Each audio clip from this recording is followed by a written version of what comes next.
இன்று வரை பாட்டலுக்கு 10 ரூபா குடிகாரங்கிட்ட வசூல் பண்ணுறாங்க. அவன் பூரா குடிச்சிட்டு புலம்புறான். எம்ஆர்பி ரேட்டுன்னு இதுக்கு மேலே ஏன் 10 ரூபா வாங்குற? செந்தில் பாலாஜி தான் வாங்கினாரு 10 ரூபா. செந்தில் பாலாஜி வாங்குறாருன்னு விஜயை போய் கரூரில் 10 ரூபா செந்தில் பாலாஜின்னு இவரை டான்ஸ் போட்டார். இன்றைக்கு வரைக்கும் அந்த 10 ரூபா நிற்கலையே. யாருக்கு போகுது? அவங்க அமைச்சருக்கு போகுதா, இல்லை அமைச்சராக வரப்போகிறவருக்கு போகுதா, அதிகாரிக்கு போகுதா, டாஸ்மார்க் எம்டிக்கு போகுதா, யாருக்கு போகுது? அரசு கஜானாக்கு இந்த 10 ரூபா எந்த கணக்கும் இல்லை.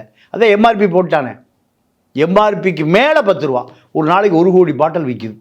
10 கோடி ரூபா இது லஞ்சமாக பெறப்படுகிறது, ஊழலாக பெறப்படுகிறது.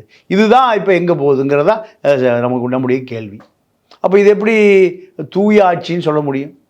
தீய ஆட்களை வைத்துக்கொண்டு, தீய ஆட்சியின் ஆட்களை, ஆதரவு பெற்றவர்களை, வாக்கு போட்டவர்களை வைத்துக்கொண்டு நீங்கள் தூய ஆட்சின்னு எப்படி சொல்ல முடியும்?